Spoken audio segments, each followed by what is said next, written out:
বলবেন আল্লাহ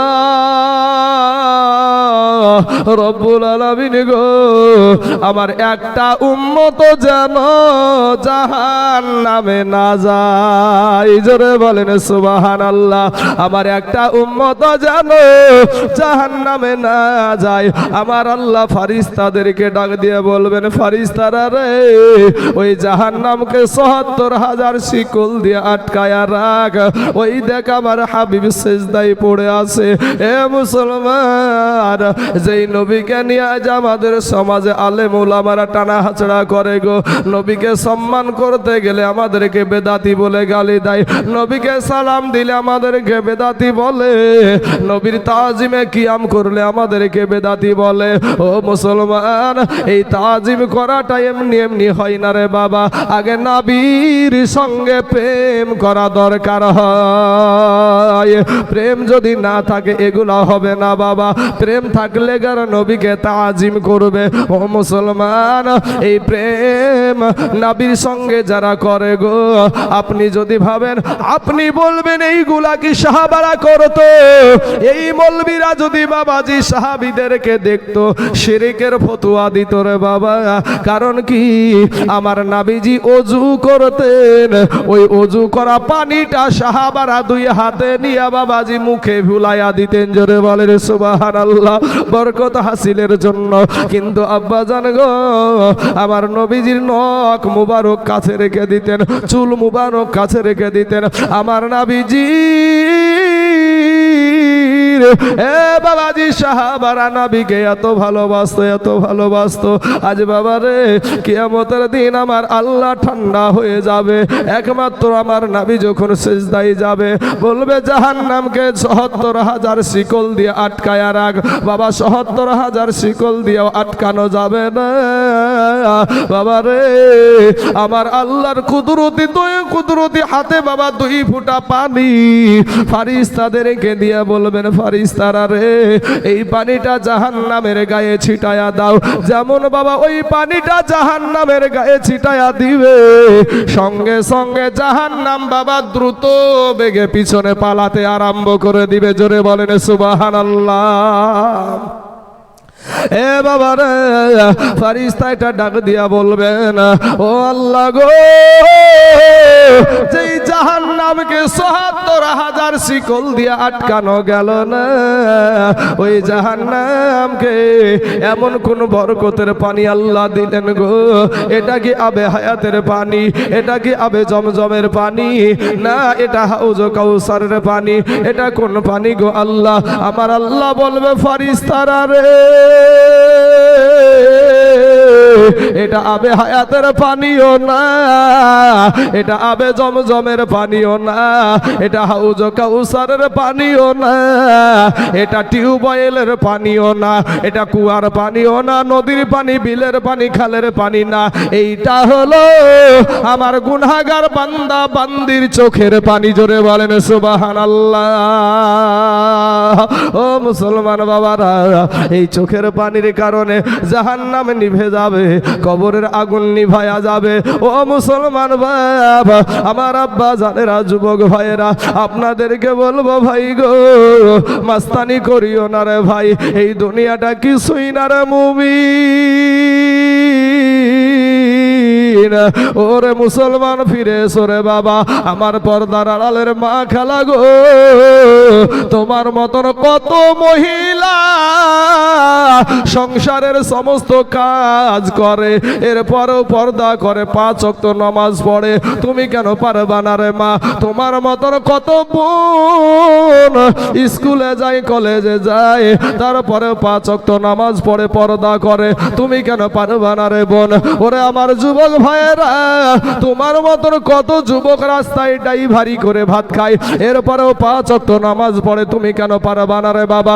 তোমার মতন কত যুবক মুনিশ কেটে ভাত খায়, এরপরেও 5 ওয়াক্ত নামাজ পড়ে, অভাব নাই। তুমি কেন পারবা না রে ভাই? তোমার মতন কত যুবক লোক সরকারি চাকরি করে তারপরেও 5 ওয়াক্ত নামাজ পড়ে, 1 টাকা ঘুষ খাই না, অভাব নাই, তুমি কেন পারবা না রে বাবা? আমি বলবো ভাই ফিরে এসো, তওবা করে আমার আল্লাহর কাছে ক্ষমা চাও, আমার আল্লাহ তোমার জীবনের সব গুনাহ মাফ করে দিবে। জোরে বলেন সুবহানাল্লাহ। আল্লাহুম্মা সাল্লি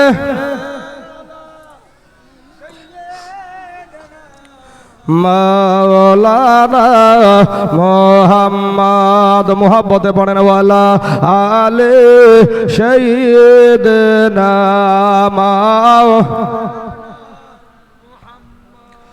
সাল্লাল্লাহু আলা মুহাম্মাদিন মোহাম্মদ হরদম জাবান শেব কালো ফাগ, হরদম জাবান শেব কালো শাফি। আল্লাহ বলে ডাকে রে বান্দা, আল্লাহ বলে ডাকে রে বান্দা, আল্লাহ বলে ডাক, আল্লাহ বলে ডাকে রে বান্দা, আল্লাহ বলে ডাক। ও তারে ডাকতে পারলে তোর জীবনের গুনাহ হবে মাফ। জোরে বলেন একবার সুবহানাল্লাহ। আল্লাহ বলে ডাকে রে বান্দা, আল্লাহ বলে ডাকে রে বান্দা, আল্লাহ বলে ডাকে রে বান্দা, আল্লাহ বলে ডাক, আল্লাহ বলে ডাকে রে বান্দা, আল্লাহ বলে ডাক। ও তারে ডাকতে পারলে তোর জীবনের গুনাহ হবে মাফ। আল্লাহ বলে ডাকে রে বান্দা, আল্লাহ বলে ডাক। যখন তুমি ছোট ছিলা, দাঁত ছিল না মুখে, আর তরল খাবার আল্লাহ তাআলা দিলেন তোমার মা জননীর বুকে। ভাইয়া মা জননীর বুকে, যখন তুমি ছোট ছিলা, দাঁত ছিল না মুখে, আর তরল খাবার আল্লাহ তাআলা দিলেন তোমার মা জননীর বুকে। ভাইয়া মা জননীর বুকে। ওরে সেই আল্লাহ রে, ওরে সেই আল্লাহ রে ভুইল না রে, সেই আল্লাহ রে ভুইল না রে, জীবন যাকার থাক। আল্লাহ বলে ডাকে রে বান্দা, আল্লাহ বলে ডাকে রে বান্দা, আল্লাহ বলে ডাক। ও তারে ডাকতে পারলে তোর জীবনের গুনাহ হবে মাফ। আল্লাহ বলে ডাকে রে বান্দা, আল্লাহ বলে ডাকে রে বান্দা, আল্লাহ বলে ডাক। যখন তোমার কেউ ছিল না তখনও ছিলেন উনি, এখন তোমার সব হইয়াছে পর হইয়াছে তিনি রে বাবা, পর হইয়াছে তিনি। যখন বাবা আমরা আমাদের মায়ের গর্ভে ছিলাম, তো আমাদের মমতা ব্যানার্জি মনে হয় খাদ্য সুরক্ষার কার্ড মার্ড একটা মায়ের পেটে দিয়েছিল নাকি ভাই? হ্যাঁ, দেয় নাই। তো মায়ের পেটে যখন বাচ্চা থাকে, জীবিত থাকে না মরা থাকে গো? জীবিত থাকে, বাচ্চা নড়াচড়াও করে। তো ভাই জীবিত থাকলেই নড়াচড়া করবে, জীবিত না থাকলে নড়াচড়া করবে না। এই ভাইরা উঠাউঠি করেন কেন? বসেন লোক করিয়ে, বারবার শুধু উঠাউঠি করে। বারবার উঠাউঠি করলে ভাই তার কেটে যায়, বক্তাদের তার কেটে যায়, বুঝতে পারলেন? বারবার উঠাউঠি করিয়েন না ভাই শোনা। হ্যাঁ, আপনি আমার কালেমার ভাই, আপনি আমার দুশ্মন না ভাই। তো বাবাজি মায়ের পেটে যখন ছিলাম, আমার আল্লাহ বলে বান্দা রে, আমি তোর আল্লাহ তোকে বানাতে গিয়ে 4 বার কসম কেটেছি। জোরে বলেন সুবহানাল্লাহ। আমার আল্লাহ 4টে জিনিসের কসম কেটেছে, ওয়াতিন ওয়াজাইতুন ওয়াতুরি সিনিন ওয়া হাযাল বালাদিল আমিন। আমার আল্লাহ পাক 4 বার কসম কেটেছে, আমার আল্লাহ নিজে কসম কেটেছে।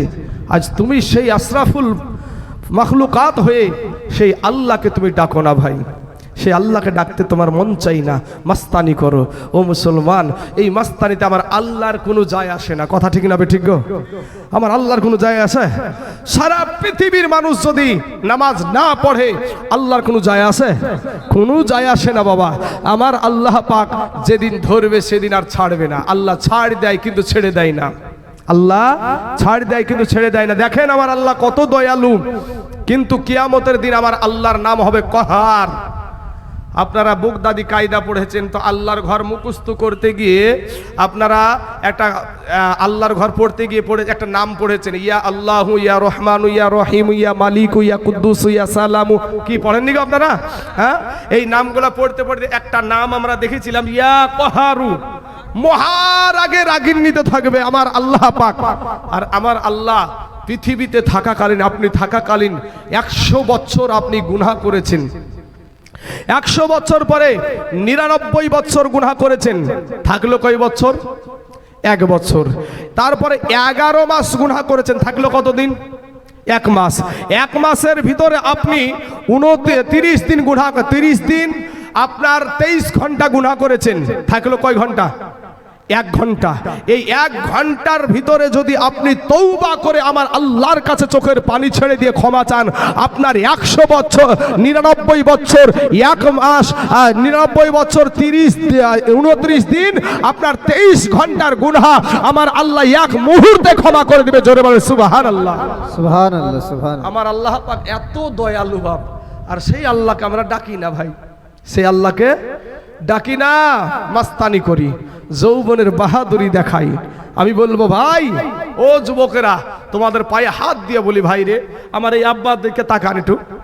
তোমার মতন একদিন ইনারও যৌবন ছিল ভাই, ইনারও একদিন তোমার মতন যৌবন ছিল। 1 বালতি পায়েস খাওয়া লোক এখন খুঁজে পাওয়া যায় না, কিন্তু এদের বেলায় ছিল। কি গো বাবজি? 1 বালতি পায়েসে যদি চুম্মুক ধরতো তো পায়েস বালতি নামিয়ে দিত।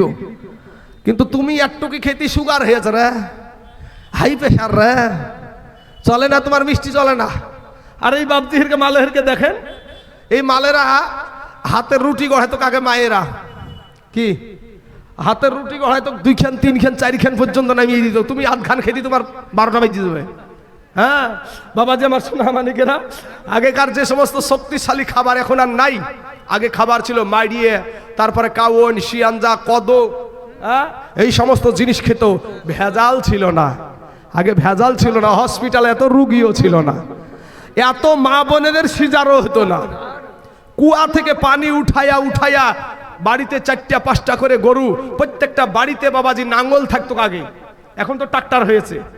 নাঙ্গলে আঁচল বেড়া কি জিনিস এখনকার ছেলেরা বুঝবে না, কিন্তু এই চাচারা বলতে পারবে আঁচল বেড়া কি জিনিস।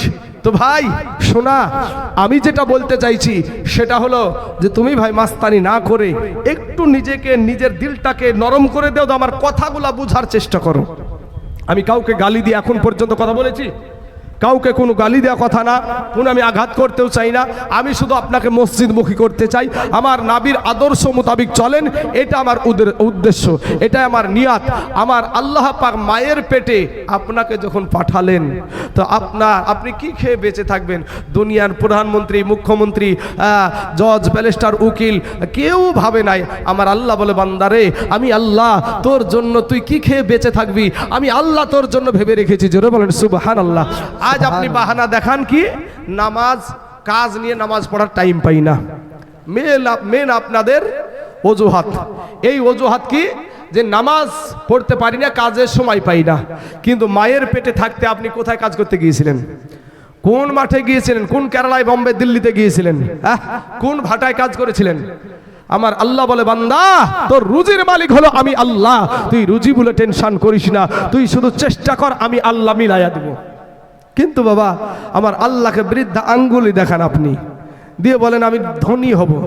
আরে ভাই, ধনী হওয়ার পরে দেখেন তো আজ যত কোটি টাকার মালিক যারা আছে, আপনাদের এলাকাতে যারা আছে কোটি কোটি টাকার মালিক, এই মালগুলা দেখবেন ওর বাড়িতে একটা যদি কোনো অনুষ্ঠান হয়, খাবার আইটেম হয় বিরিয়ানি, পোলাও, কি এই সমস্ত খাবার তৈরি হয়, দই, মিষ্টি, গরুর মাংস, একেবারে বিশাল বিশাল আইটেম।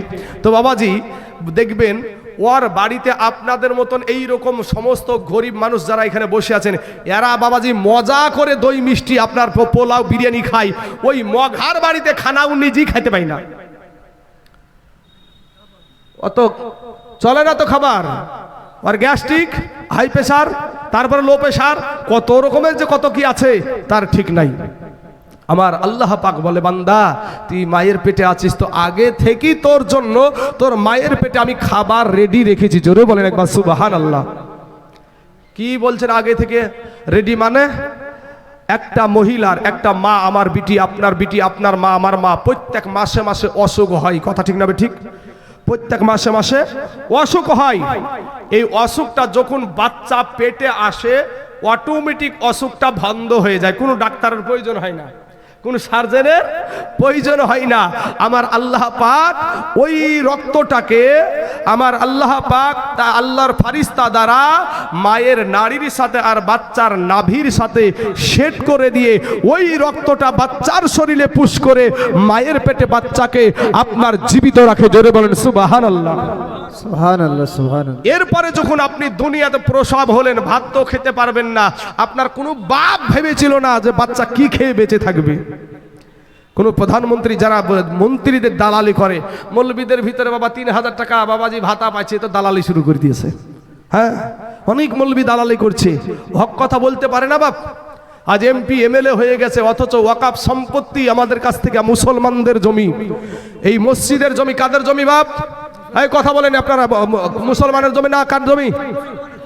এই মসজিদের জমি মুসলমানের জমি, ঈদগাহের জমি মুসলমানের জমি, গরুস্থানের জমি মুসলমানদের জমি, আপনার কবরস্থানের জমি মুসলমানদের জমি।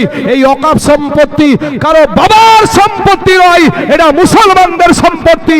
এই সম্পত্তির দিকে যখন আপনার আঙ্গুল উঠাই, আমাদের মধ্যে কিছু মৌলবী বাবা নেতা হয়েছে, তারাও মুখে ফেবিকুইক আঠা দিয়ে লাগিয়ে দিয়েছে, টাকার কাছে বিক্রি। আমি বলবো ভাই, এই টাকাতে আমার আল্লাহ কোরআনে বলছেন ওয়াইলুল লিকুল্লি হুমাযাতিল লুমাযা আল্লাযী জামাআ মালাহু ওয়া আদ্দাদা ইয়াহসাবু আন্না মালাহু আখলাদা কাল্লা লায়ুমবাযান্না ফিল হুতামা। যেই টাকার কাছে বিক্রি হয়েছে, ওই টাকাতে ওই ধন সম্পদে তোমাকে দুনিয়াতে রাখতে পারবে না। আল্লাহ বলছেন কাল্লা, কখনো নয়। আর আপনি দালালি করেন জমিনে, এই পৃথিবীর জমিনে মাস্তানি একটা মানে নিজের একটা শক্তি প্রয়োগ করার জন্য মানুষের কাছে শক্তি প্রয়োগ করছেন। কিন্তু আমার আল্লাহ যেদিন আল্লাহ ধরবে, সেদিন যেদিন আজরাইল এসে চাপতে শুরু করবে, সেদিন সেদিন তোমার কোথায় দালালি যাবে ভাই? সেদিন তোমার কোন মস্তানটা তোমার পাশে থাকবে সেটাও সেদিন দেখা যাবে। তোমার চাইতে বড় মস্তান ছিল আবু জেহেল। ছোট ছোট দুইটা বাচ্চা মুআজ আর মুআব্বাজ, এই দুইজন ছোট বাচ্চা দিয়ে আমার আল্লাহ সাইজ করে দিয়েছে। মাস্তানি করার কোনো সুযোগ নাই। তাই রে আমার আল্লাহ পাক মায়ের পেট থেকে যখন প্রসব হবে, পৃথিবীর কেউ না ভাবলে আমার আল্লাহ ভেবে রেখেছে। আপনার মা আমার মায়ের বুকের ওপরে দুইটা ফ্রিজ বসায়া দিয়েছে আমার আল্লাহ। জোরে বলেন সুবহানাল্লাহ। ভাই, আমরা দুগ্ধ পান করি, একটু চিন্তা করে দেখেন তো, আমার আল্লাহ পাক কত তার বান্দাদেরকে ভালোবাসে। মায়ের স্তনের বুঠাতে একটা ফুটা দিলেই পারতেন, একটা ফুটা দিলেও দুগ্ধ আসতো, কিন্তু একটা ফুটা নাই, অনেকগুলা ছিদ্র আছে। আমার আল্লাহ বলে বান্দা, একটা ফুটা দিয়ে বেশি দুগ্ধ গেলে, তোর মুখে বেশি দুগ্ধ হয়ে গেলে, ও বান্দা তোর নিঃশ্বাসের প্রবলেম হয়ে তুই মারা যেতে পারিস। বান্দারে অনেকগুলা ছিদ্র দিলাম, এই ছিদ্র দিয়ে ঝিরঝির ঝিরঝির ঝিরঝির করে দুগ্ধ যাবে, তুই আশুধা করে পান করবি, তোর কোনো অসুবিধা হবে না। জোরে বলেন সুবহানাল্লাহ। এমনই মেডিসিন আমার আল্লাহ মায়ের বুকে দিয়েছেন, যেই খাবারটা খেলে সর্দি লাগে না, কফ বসে না, ঠান্ডা লাগে না। আহারে যুবক, আজকে তুমি সেই বাপ মাকেও দেখতে পারো না। একটা বাচ্চা 2 বছরে বাবা 9.5 মুন দুগ্ধ পান করে। জোরে বলেন সুবহানাল্লাহ। 9.5 মুন একটা মা জননীর বুক থেকে 9.5 মুন দুগ্ধ একটা সন্তান পান করে। এরপরে বাবাজি শাশুড়ির বাড়িতে গেলেই এতই মিষ্টি, আর মার জন্য একটা ঈদের সময় একটা নতুন পোশাক মিলাতে পারে না। বেহায়া, বেলাজা, বেশরম ও কপাল পোড়া হারামখোর সন্তান, পাকা হারামখোর। আমি আপনাদেরকে একটা কথা বলি ভাই, এক্ষুনি একটা কথা মিলিয়ে এলেন আমার সঙ্গে 1 মিনিটের মধ্যে।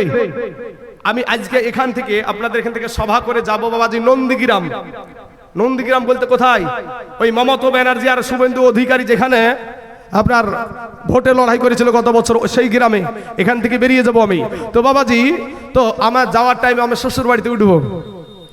তো শ্বশুর বাড়ি হলো বেলডাঙ্গা, রেজিনগর জয়নগরে। তো বাবাজি শ্বশুর বাড়ি গেলে মিষ্টি 1 কেজি নিলে 2 কেজি। এই 1 কেজি 2 কেজি না নিয়ে গিয়ে যদি ভাই 2টা মিষ্টি নিয়ে যায়, মাত্র 2টা শালাজ ভাই, বুঝেন আপনারা? বুঝেন না? বুঝেন তো? শালাজ ভাজের এই জায়গাটাকে কি বলেন আপনারা? এই জায়গাটাকে কহিনি। 2টা মিষ্টি নিয়ে যাওয়ার কারণে ওই শালাজ ভাজে 5 জোর কানা করে ফেলবে। যদি শাশুড়ির কাছে বিচার দেন, মা আপনার বৌমা বিরক্ত করছে, তখন শাশুড়ি আম্মা বলবে তোমারও যে কাজ নাই, তুমি আইনে বানো তো আইনে বানা, দুইটা মিষ্টি কি বিড়ে লিখেছ। কিন্তু আজকে বাজার থেকে আপনি দুইটা মিষ্টি কিনেন, কিনে আপনার মায়ের কাছে যান, আপনার মাকে যে বলেন মা আমার পকেটে টাকা ছিল না মা, আমি তোমার জন্য দুইটা মিষ্টি কিনে নিয়ে এসেছি মা, তুমি খেয়ে একটু খুশি হও। বলেন খুশি হবে না বেজার হবে? আর শাশুড়ির বাড়িতে কহিনের গুতিয়ে বাবাজি আমার সোনা মানিকেরা, আল্লাহ বলে ডাকে রে বান্দা, আল্লাহ বলে ডাকে রে বান্দা, আল্লাহ বলে ডাক, আল্লাহ বলে ডাকে রে বান্দা, আল্লাহ বলে ডাকে রে বান্দা, আল্লাহ বলে ডাক। ও তারে ডাকতে পারলে তোর জীবনের গুনাহ হবে মাফ, ও তারে ডাকতে পারলে তোর জীবনের গুনাহ হবে মাফ। আল্লাহ বলে ডাকে রে বান্দা, আল্লাহ বলে ডাকে রে বান্দা, আল্লাহ বলে ডাক। যখন তোমার কেউ ছিল না তখন ছিলেন উনি, এখন তোমার সব হইয়াছে পর হইয়াছে তিনি রে বাবা, পর হইয়াছে তিনি। আবার যখন তোমার কেউ রবে না, আবার যখন তোমার কেউ রবে না তখন থাকবেন উনি। আল্লাহ বলে ডাকে রে বান্দা, আল্লাহ বলে ডাকে রে বান্দা, আল্লাহ বলে ডাক। আবার যখন তোমার কেউ রবে না তখন রবেন উনি। কবরে যাওয়ার সাথে সাথে আপনার মা ভাই বোন আত্মীয় স্বজন যত সাত গোষ্ঠী আছে একবারে কান দিয়ে ভাসাবে, কিন্তু কবরে কেউ যাবে না। এখানে যদি আমি এখনই ভাই স্টক করে মারা যাই, এই যে 2 ঘন্টা একইভাবে আমাদের চলে, অনেকেই ভাবে হ্যাঁ 2 ঘন্টাতে এরকম হয়ে গেলো, বিশাল ব্যাপার, বিশাল অনেক রকমের মন্তব্য করে। ভাই আপনাদেরকে বলি, আমি বক্তা হয়ে বলছি প্রত্যেক দিনের তরে চলছে, ঈদের পর দিন থেকে এখন পর্যন্ত আমি রেস্ট পাইনি। আপনাদেরকে বলি ভাই খোদার কসম কিনে বলি, আমি তাইজুলের 2 ঘন্টায় পেটের লাড়িগুলা বাটনা বেটে যাই। আপনারা হয়তো ভাবেন যে খুব সহজ। বাজারে যখন একটা নেতা মন্ত্রী যখন বক্তব্য দেয় দেখবেন 10 থেকে 20 মিনিটের মধ্যে আর সব শরীর ভিজে যায়, 10 থেকে 20 মিনিট। আর একটা আলেম 2 ঘন্টা চালিয়ে দেয়, 2.5 ঘন্টাও ঠেকিয়ে দেয়। বাবাজি আমার সোনা মানিকের আমার ভাই জানেরা, ওগো আমার আব্বা জানেরা, আমি আপনাদেরকে বলবো ভাই ফিরে আসেন, তওবা করে আল্লাহর কাছে ক্ষমা চান।